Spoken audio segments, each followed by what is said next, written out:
Chapter 58, Al-Hali. Al-Hali. With the sight of that paling, a row of sallow teeth in the western sunlight, even the weary fugue of 4 days' hard ride was lifted for an instant as Imoen took in the unbroken ring of wooden stakes, Al-Hali hole upon the rolling plains. The last 4 days had been a hell of frustrated worrying on what they would eventually find and the pressing shame of her failure. Nothing was said outside of what was necessary, sleep taken only when the horses needed to rest and the time had seemed to pass in a blur. Later Imoen could only really recall snatched images of those final couple of miles. The village growing on the horizon, the hurry to open the gates, Solafane departing for the stables, all held as flashes in her memory, like pictures in a book she had once read. And before she knew it, she was standing in that familiar kitchen, Jahara and Minsk crowded about the other side of the heavy table. They understood enough to hold their questions for the time being, Imoen avoiding Valigar's eyes as she sank into the closest chair. Her body ached, the grimy film of sweat and dust on her skin feeling all the more noticeable now that she was inside. Jahara had taken the pot from the hearth behind her and moments later Imoen was breathing in the woody scent, a strong cup of tea warming her hands, Valigar lowering himself onto the bench beside her with a cup of his own. She and Valigar had not exchanged more than a dozen words since their last confrontation and, to be honest, Imoen was too tired and worried by their current situation to care. Perhaps that was telling in of itself. "So, you have news?" began Jahara at length, taking the seat before Minsk while the Rashami remained standing. "You have found Balthazar's armies?" Imoen sighed, watching the breath ripple across the surface of her tea. "Yeah, we found them, or we thought we had. It's complicated. We believe missives were planted on the raiders, speaking of an army gathering in the Galhada Valley ready to march northwards towards Ofstan, Parva, and then on to the capital," provided Valigar succinctly. Imoen leaned back, composed enough to continue the tale. "We sent Adida and Parvatan to inform the Queen's forces in Farn, and tracked the raiders back ourselves to gather more information. But when we got there..." Another stab of failure, Imoen dropped her face, letting the warm steam from the cup soothe her shame as Valigar pressed on. "It seems the missives were misdirection, as were the raiders. No supplies were being sent to the Galhada Valley and I doubt any force gathers there. It is only conjecture at this point, but we believe the attacks were to serve as a distraction to focus any forces west while Balthazar marches troops here." "Here!" cried Jahara. "They mean to attack Al-Hali." "Yeah," confirmed Imoen in something between a laugh and a sigh. "I guess both me and Fritha is a target too tempting to pass up.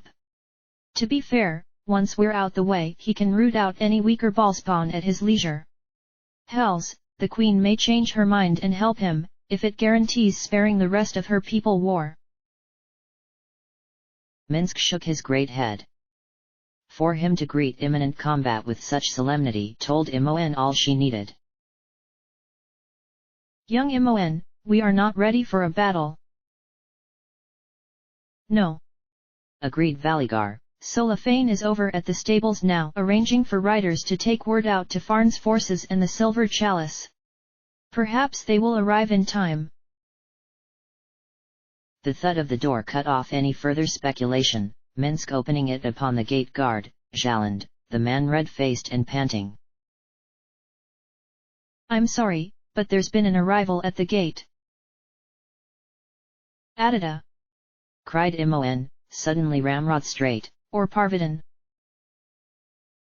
"No, some priests of Helm, they said they were here to help. We let them through, but 2 of their number say they know you, they..." His hurried explanation was ended then, a smaller figure stepping through the doorway behind him, tall straw hat removed to release an abundance of auburn curls, her pale face pulled into an uncertain smile. "Hello, stranger." Imoen was on her feet in an instant, tea slopped over the table as her cup was slammed down. Fritha. Fritha looked as though she was just resisting backing up, unsure of her welcome until the instant Imoen's arms were flung about her. Hello, yourself. A moment of wary stiffness that melted away and Fritha returned the embrace with an honesty that kept Imoen warm even as they parted. The tears were beginning to well, Imoen laughing through them. She really had missed her friend. Ah, I am beginning to believe the fates do have their eye on you. You've brought some priests. Helmites from Watcher's Keep, confirmed Fritha evenly. They wanted to help. They've gathered them just outside with Inomen. A quick embrace shared with Minsk and Jahara, and Imoen followed Fritha outside.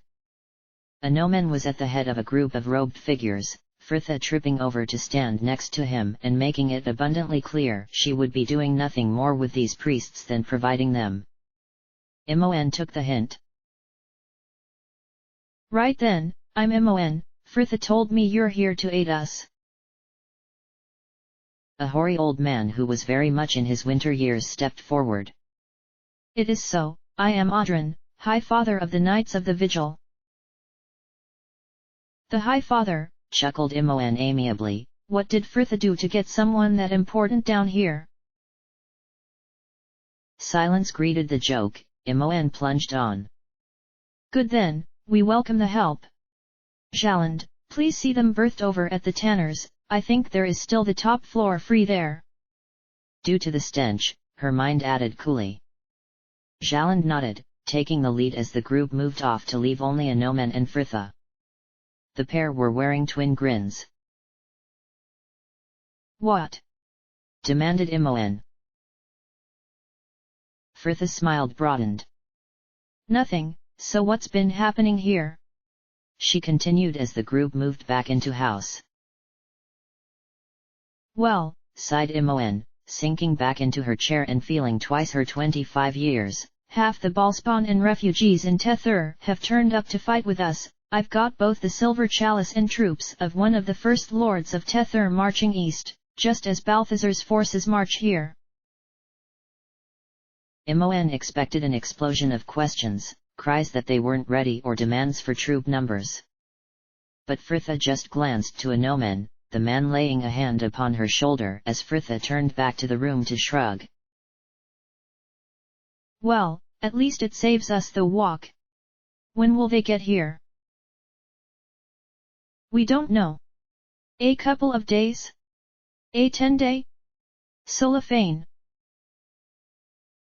Imoen stopped as the man himself stepped through the door. I have sent. The report died in his throat as he saw just who was before him. Fritha smiled, just as uncertainly as she had greeted Imoen, and somehow more sadly too. Hello Scylla. You are returned, he said simply, though the longing to the words put a deeper ache behind them. I don't think the fates were going to let Fritha miss this, joked Inomen to the loaded silence, and he and the girl shared a chuckle. Cellophane seemed to want to say more, but either could not find the words or did not want an audience.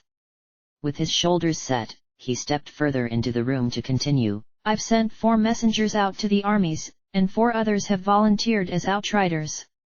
They'll leave at dawn and scout the plains east for Balthazar.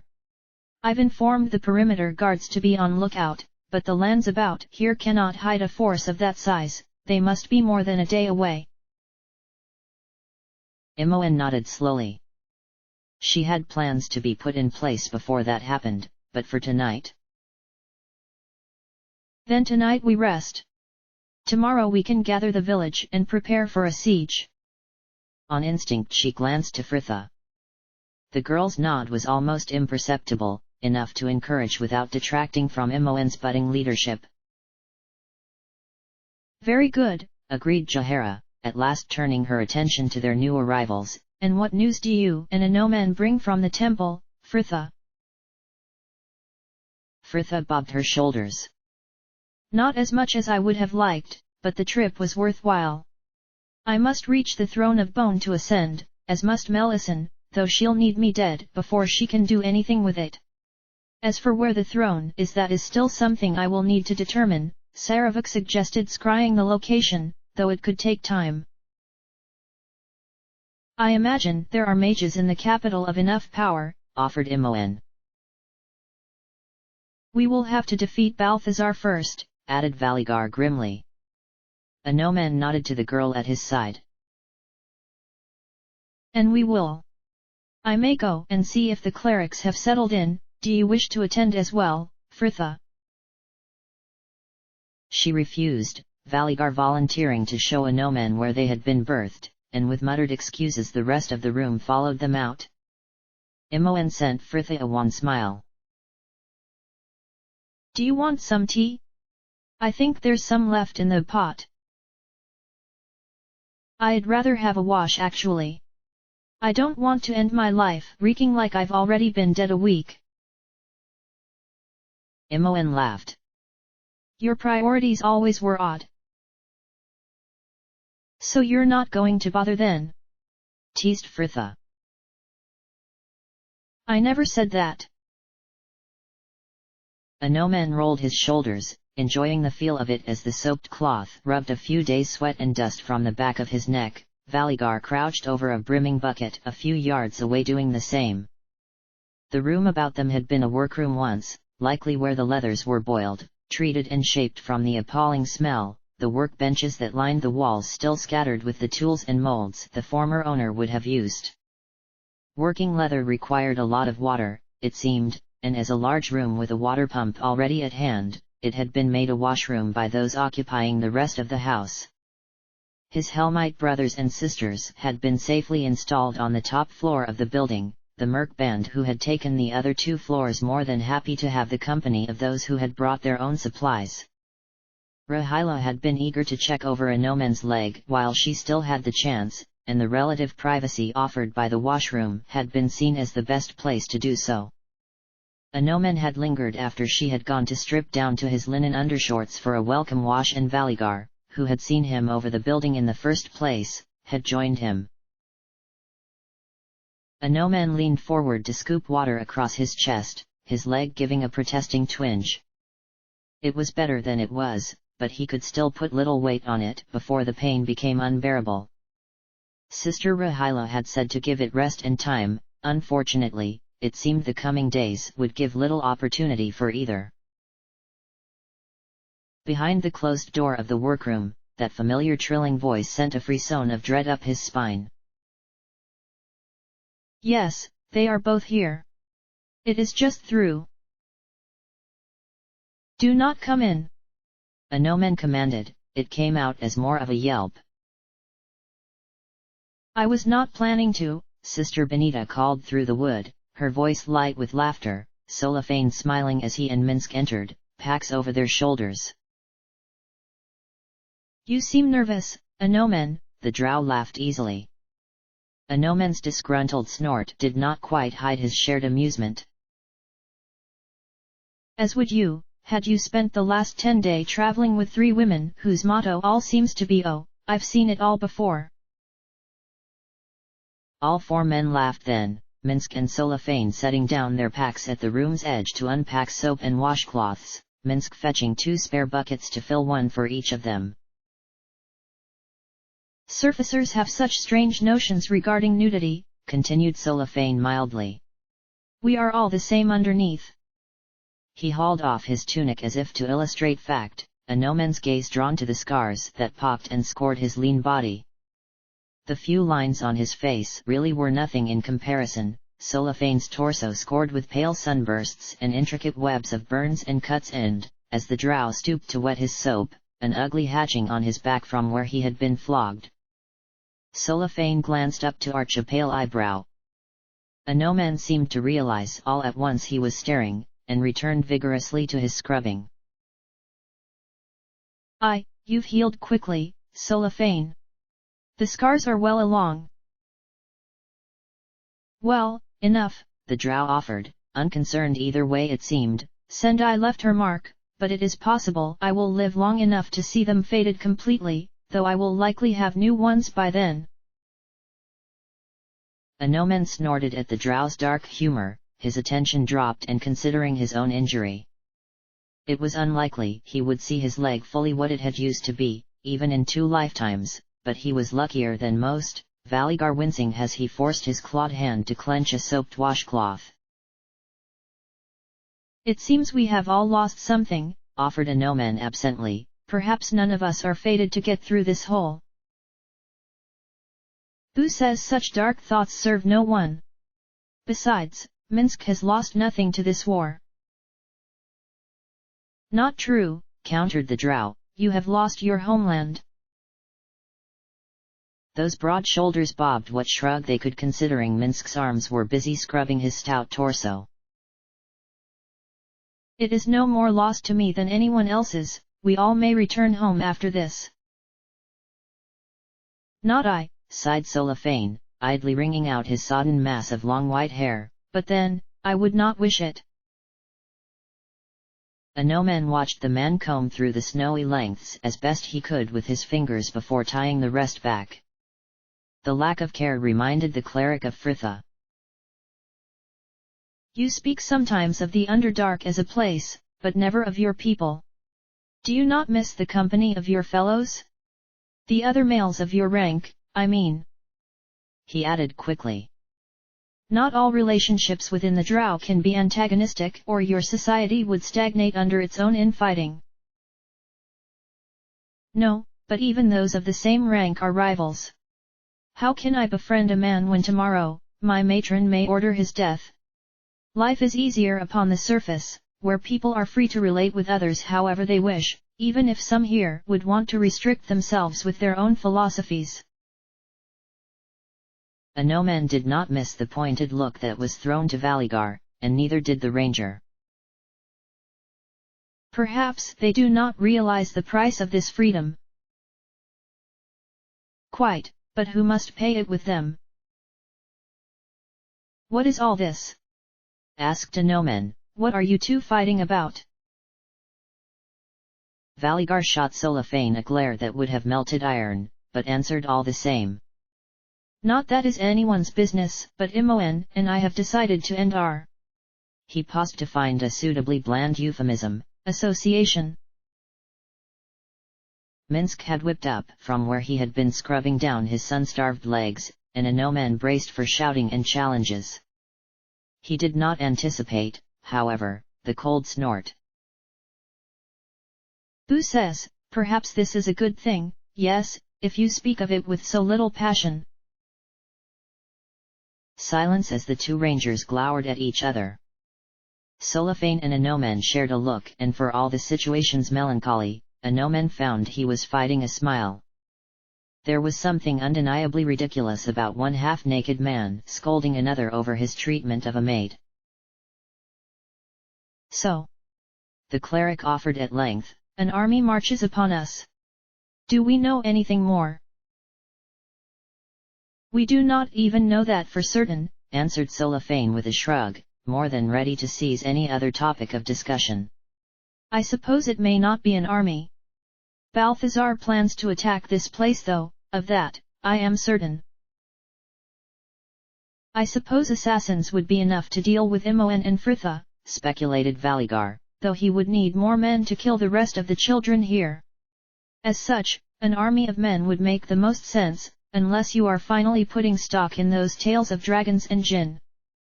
He added snidely. Solifane shot him a look, but let the comment slide. Whatever he brings, continued Anomen, I do not imagine we are ready to face it. Even a force of 100 could overrun the village in hours. Solifane nodded, struggling to pull a tunic back over his lean frame and removing his trousers to wash his lower half. Indeed.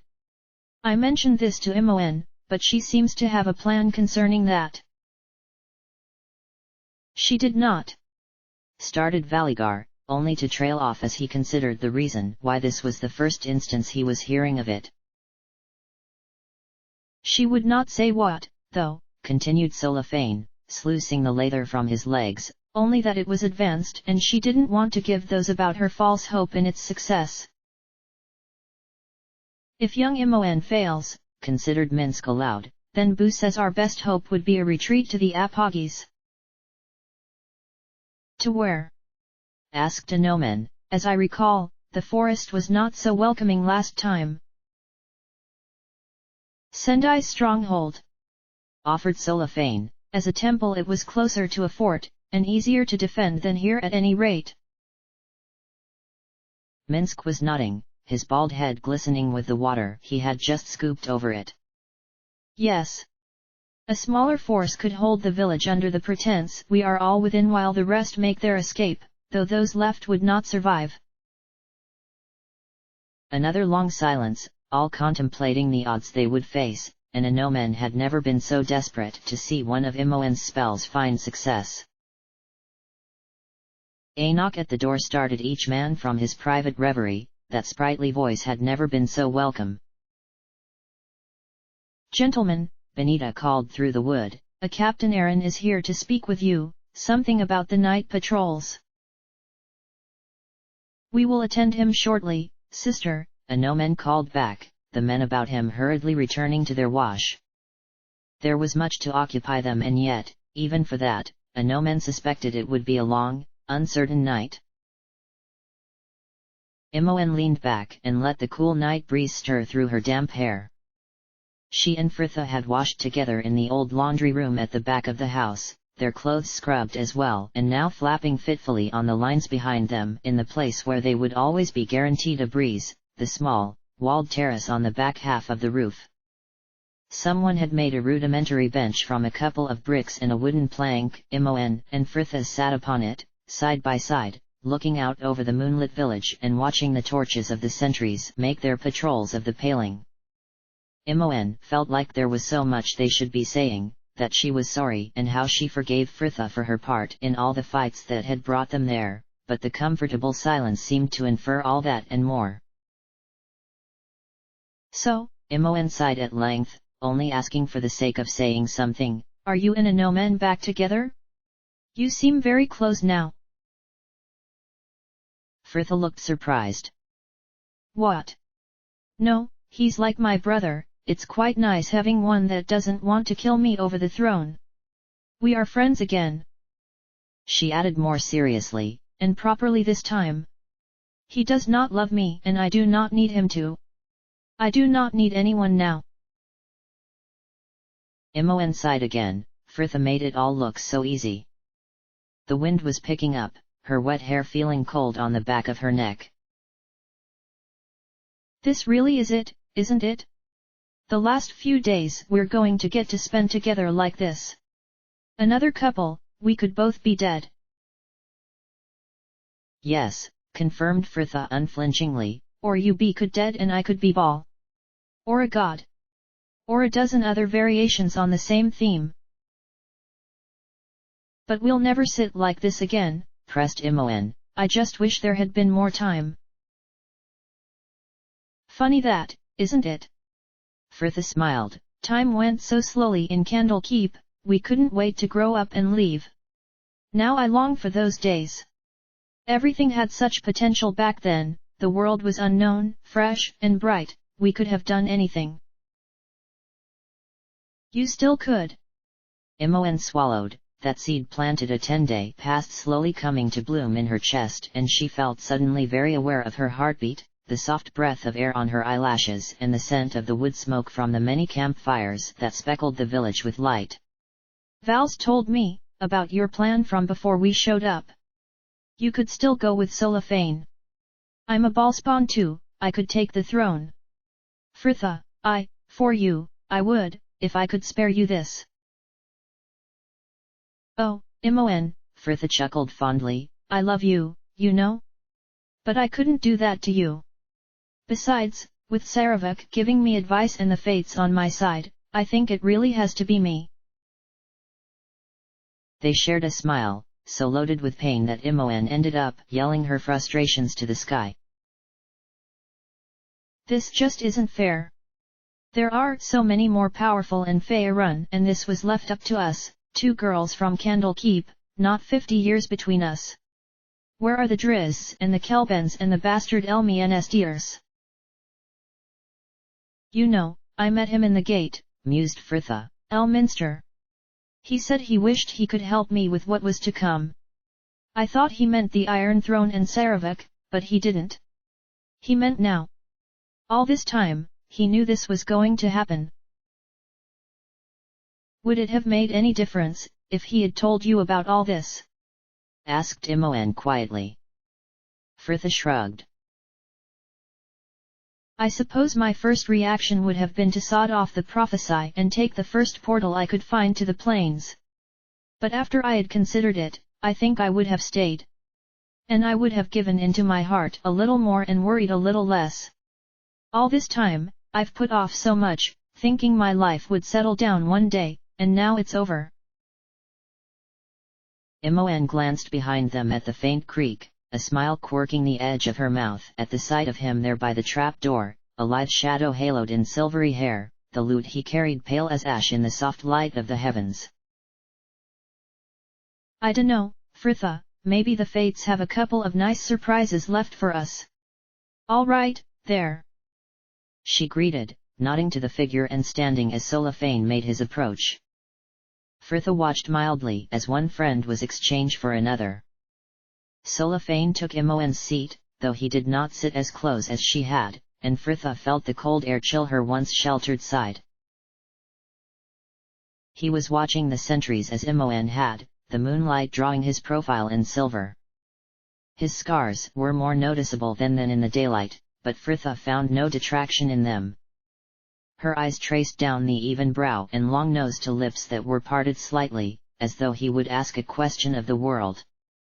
Her beautiful Sola, even with everything else, he was the hardest part of leaving. Neither spoke until well after the slam of the trapdoor. Her lute was resting on his knees, the man stroking reverent fingers across the ornately inlaid soundboard before, at last, passing it to her with a smile that made her heart ache. I thought you might be missing this. Thank you. Did you play it? Yes, a little.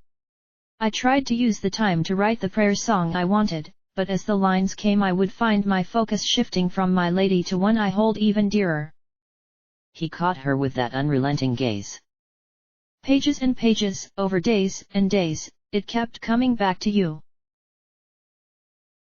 Fritha turned away, returning her gaze to the dark plains where in a day or so she would face the last of the 5 in battle, sealing her fate and 1,000 others. The frank intensity of his emotion was too much, however roundabout the confession, and she fell back on what had seen her through the last 20 years. Yes, things have that tendency, nowadays, she laughed weakly. It drives Imoen mad. I missed you, he pressed, closing the gap between them, and she could feel the heat from his body banishing the chill along one side.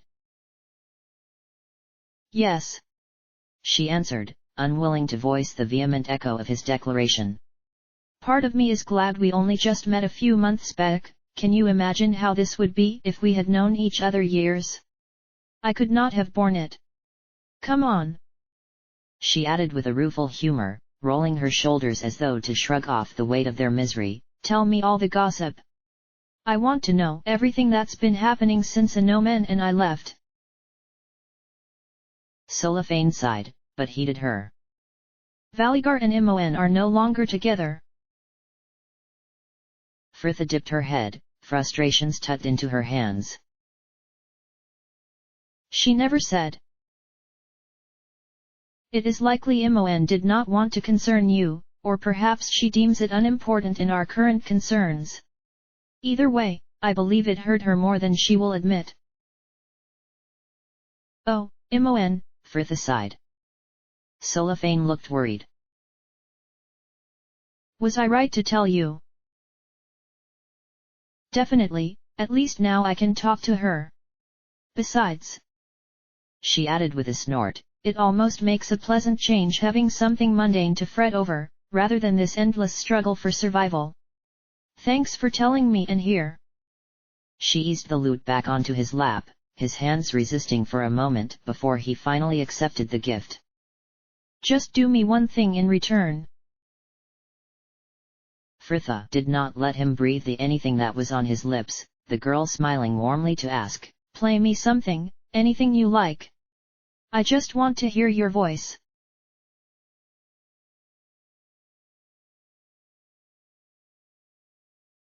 Solifane awoke with a start, that faint slice of grey sunlight piercing his eyes until the pupils could right themselves.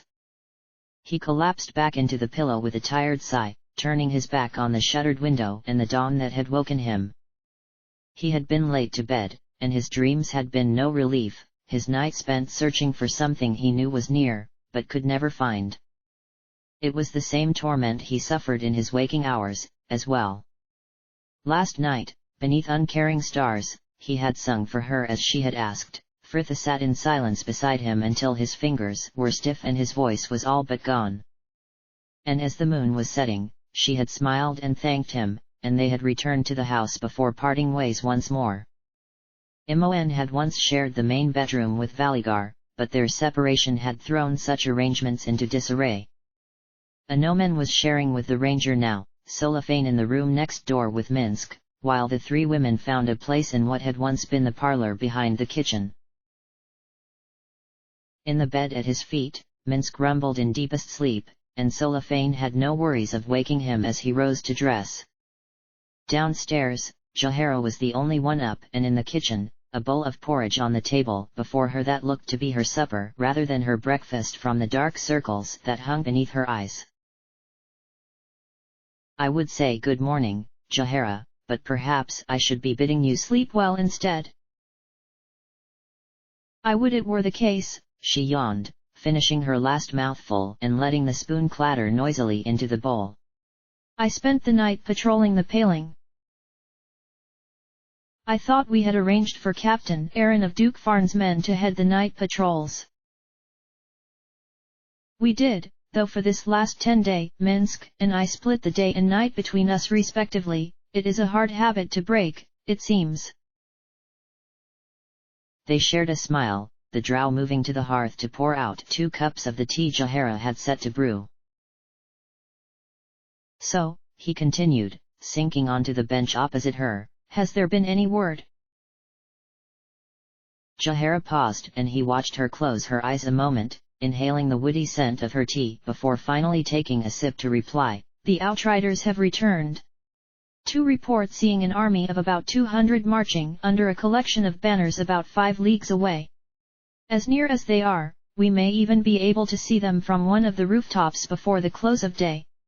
I have already sent word to the squad leaders. We will prepare Al-Hali for a siege, barricades on the outer streets, fortifications of the most solid buildings, but if Imoen's spell fails, retreating to Apogis may be the only hope. We have to survive long enough for reinforcements to arrive." Solifane glanced back to the innocuous door next to the hearth and the girl he imagined sleeping fitfully beyond. "Much rests upon her." Jahara warmed the air with a laugh. "That it does, and I suppose I should be grateful Imoen knows as much. She and Fritha have been out since before the dawn."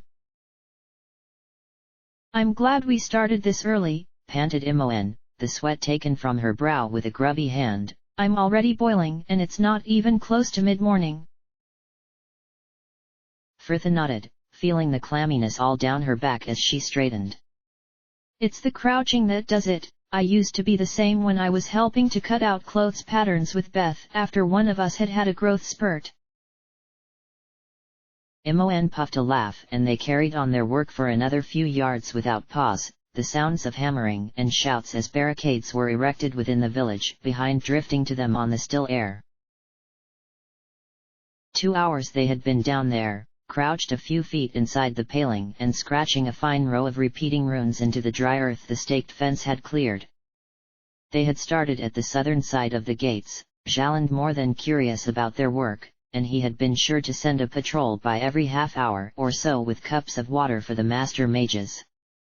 And perhaps he was not far off in Imoen's case, if she managed this. They were about halfway around Al-Hali now, and their progress was beginning to slow, Imoen pausing yet again in her scribing to straighten with a whimper. "You all right there?" Yeah, the girl groaned. it's just my back. 4 days of riding was not gentle on it. No, offered Fritha, suddenly very intent on the runes she was etching into the dirt with the dull end of her stylus. I heard the ride back here wasn't the only thing that's been rough on you lately. Imoen paused in her stretching to send her friend a frown. Who told? You can't guess. A deep sigh, and Imoen was bent over her work once more. You know, for a man who spent his first 2 centuries keeping secrets, Sola's certainly useless at it now. Maybe I tired him out with all mine, Fritha quipped ruefully. So you and Valigar, are you all right? She finished lamely. Imoen affected a careless shrug. Yeah, I mean, we haven't talked much, or, well, at all since it happened. Fritha heard the brittle emotion the breeziness was trying to hide. I'm sorry. Nah, don't be. We've got bigger things right now. There was no denying that, and they working in silence for another half-dozen yards, Imoen finally bringing them to another halt to ease out her back. Fritha watched her wince and twist. There seemed a sure way to distract her from the discomfort. So what finally brought you and Valigar to a head? Did he find out about your studying? Yes and no, the girl evaded. A deep sigh, Imoen shifting her gaze to the village behind. Valigar has some things of his own he's dealing with on that front. Add a dangerous mage with a penchant for recklessness to the mix, and I think us just became too much for him to handle. So was he angry when he found out about your studies? Pressed Fritha. In her mind, the explosion of tempers would have been worse than any spell. But Imoen's face had suddenly taken on a blank look, the girl shifting her knees on the hard ground. No, actually he wasn't anything. It was like he had already given up. Which I guess was kind of funny. She added with a quavering laugh, since I had forced myself to the conclusion we were worth fighting for. Oh, damn it. She exploded suddenly, the blunted arrow shaft she was riding with thrown to the ground. Oh, why him? Why like this? There were so many others before, why was he the one to break my heart?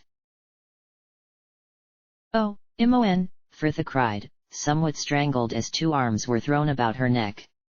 I'm sorry, I shouldn't, there now. It's all right, it's allowed to hurt. And now Balthazar is coming, and I sent the armies east, and everything couldn't he have held on just a bit longer? Bastard!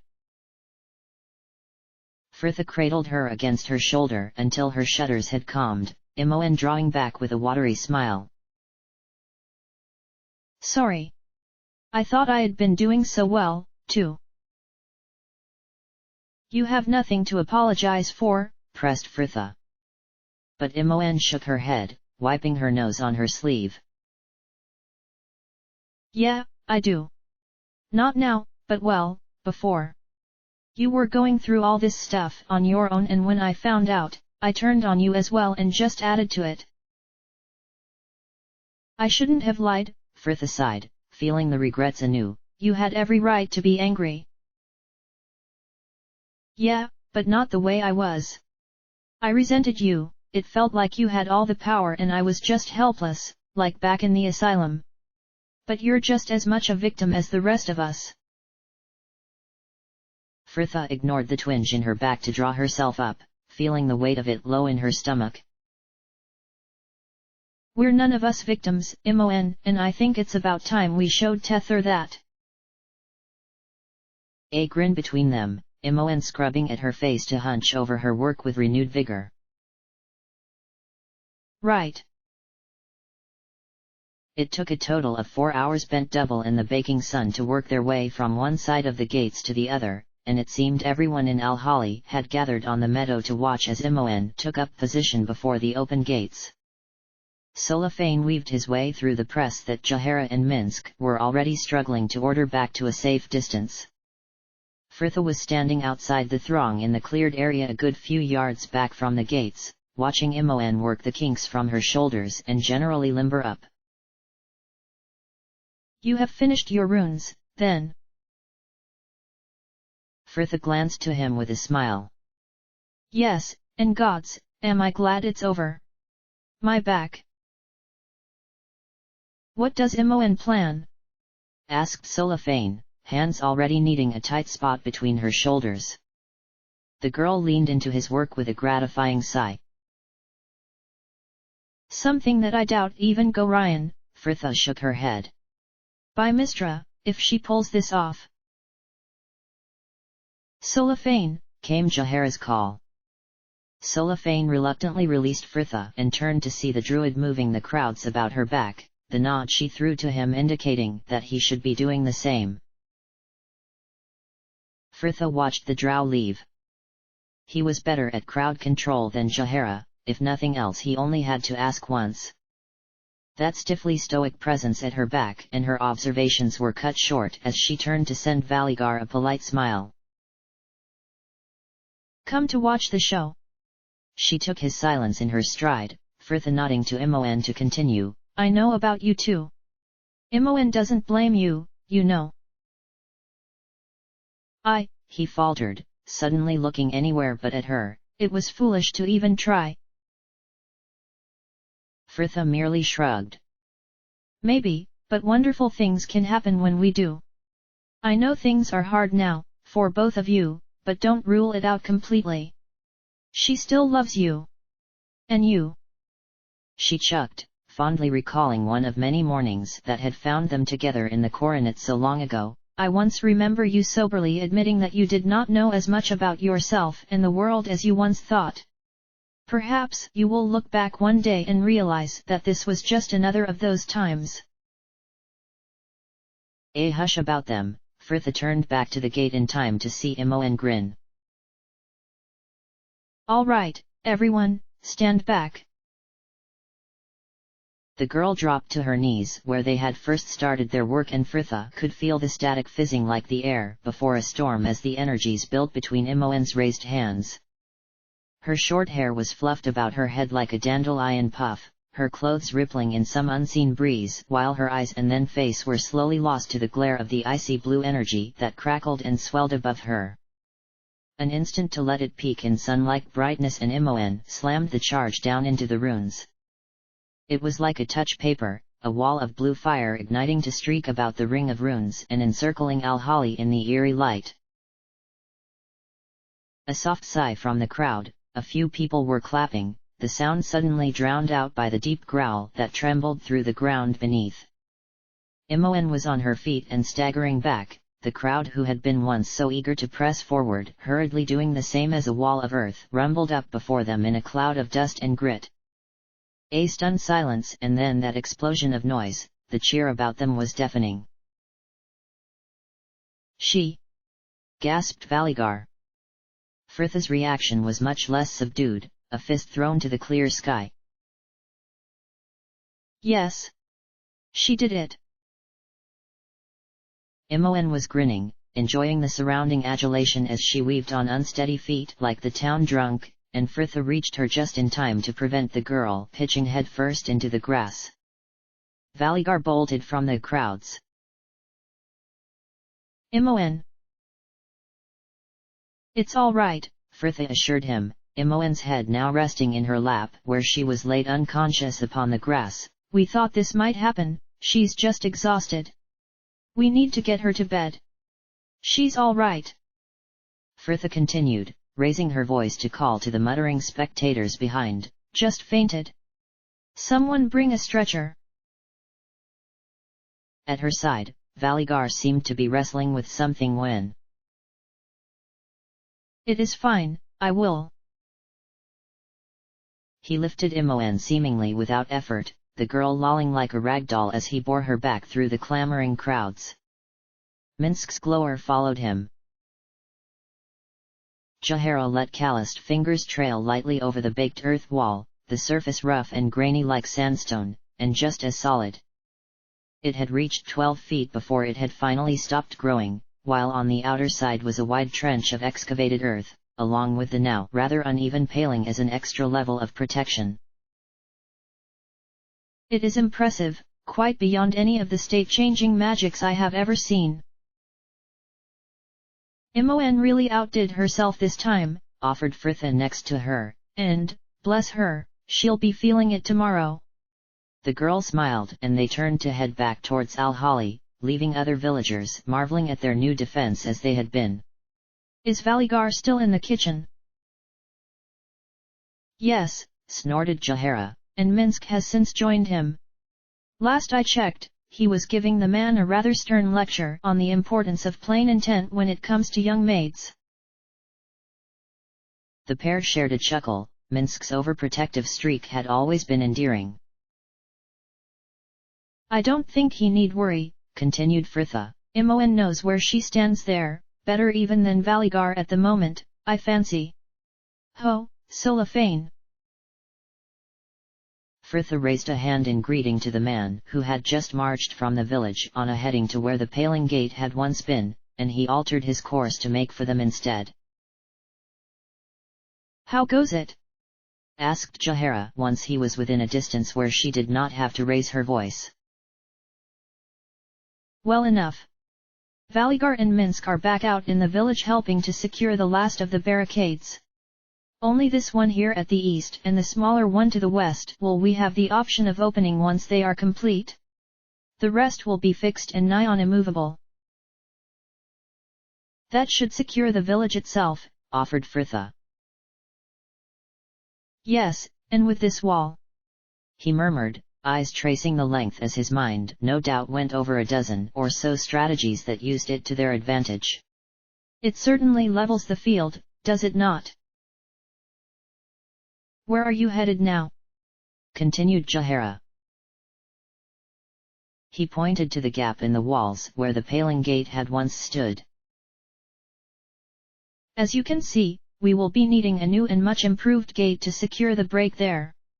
I am dispatched to reckon the height and width we will need, I have an eye for it, apparently.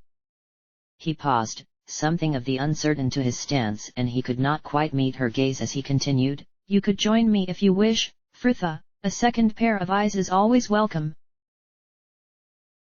Amber eyebrows pulled into a hesitant frown. Jahara just resisted the urge to shove the girl towards him. But it seems her encouragement was not required, Fritha nodding eventually to close the step to his side. Yes, all right, I'd like that.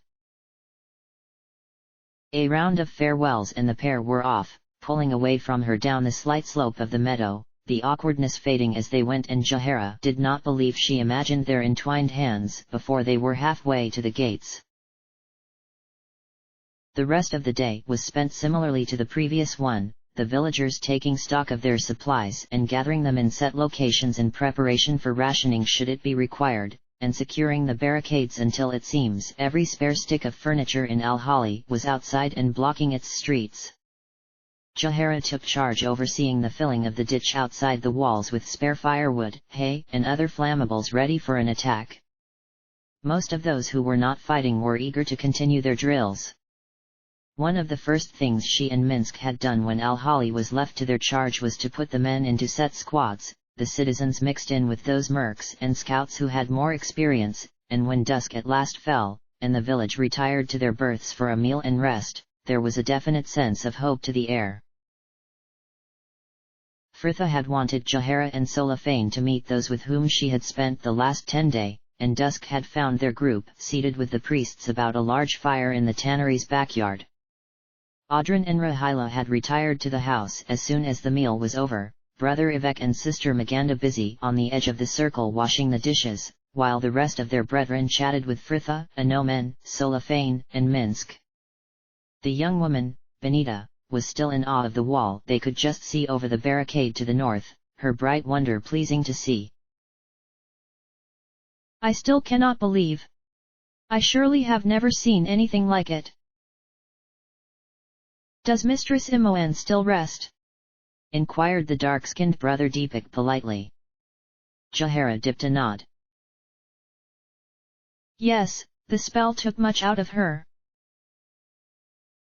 Oh, will she know where to find you all should she awaken? Asked Benita. Do not worry, one of our company has remained at the house in case of that. Minsk snorted, the noise enough to startle the hamster on his lap to send Boo scurrying for the nearest pocket. Such care, when young Imoen is insensible of it, Valigar should do well to have such thought of her feelings when she is awake. Minsk, sighed Fritha, such things can be more complicated than they may seem. It doesn't make the feelings any less. She seemed to be avoiding a glance to the man next to her as she said this, and for his part Solifane allowed her to change the subject swiftly afterwards. Right, is anyone for cards? Benita was, as was Deepak and the rest of their group, only a no-man bowing out to rise stiffly and limp over to her side. Jahara watched him grimace as he eased himself down next to her. Your leg still troubles you? Not as it did, it merely takes a while to warm up after I have been sitting. That said, I do not know how much use I will be in any siege. If Al-Hali comes under siege, then most of us will be redundant while the walls hold, and afterwards, Jahara shrugged impassively. You are a knight and we have horses enough, you can be mounted. A no-man snorted, seemingly amused by her straightforward approach. You are right, of course, and I should not dwell upon what cannot be done, only on what can. Jahara allowed herself a smile. There had once been a time where this injury would have been the end of the world, certainly the end of everything worthwhile within it. A no-man had matured from a bitter young man into someone she was proud to know, and she told him so. I do not know about that, he muttered, suddenly bashful. I do wonder what the next few days will bring though. Even if we defeat Balthazar, we have still Melisande to find and the throne to reach, and then... He trailed off, pained as he glanced to the girl who was laughing so merrily with Benita. And then Fritha will become something else. Jahara provided for him, and we must prepare ourselves for the possibility it will not be benevolent. You think we can fight a god? He exclaimed, though he kept his voice low. No, a no-man, gods cannot just come down to Faerun and rampage about as they please, the other deities would not allow it. The vengeance brought by Baal of which the prophesies speak will be wrought by men, just as all other evils of this land, of that I am sure. The fights we faced in reaching our goal may only be the beginning. We will need allies, he concluded. I am fortunate there are still those within the order who count me as a friend. Indeed, I was angry at the time, but I am glad I have not ended all ties with the Harpers. The conversation seemed to lull between them as each returned to their own thoughts of the coming struggles. On the other side of the fire, Benita was giggling at some quip of Solifane's. Even if I had thought to meet a drow before, I never would have imagined them like you. When did you come to join Fritha? She has not mentioned you in the tale, but then we have not yet left the city of caverns. Solifane looked expectedly confused. The Sahuagin city. Benita wished to hear of my travels, Fritha explained, adding for Benita's benefit. I met Solifane in Ustnatha, a drow city. It is in the next chapter, so to speak. And you have traveled together ever since? Benita trilled, suddenly clapping her hands together. Oh, Fritha, is he the friend you promised to take to Candlekeep after the war? Fritha looked as though she had just been punched in the abdomen and was trying not to let it show, her grimace pulled back to a thin-lipped flinch as Minsk glowered his disapproval at her continuing lies. Yes, he is. And I look forward to it, murmured Solifane just as bleakly. A brief flicker of concern from the now disquieted Benita, and their game continued without further interruption. Across the fire, a no-man caught her eye, and Jahara allowed herself the wince the girl could not. End of chapter.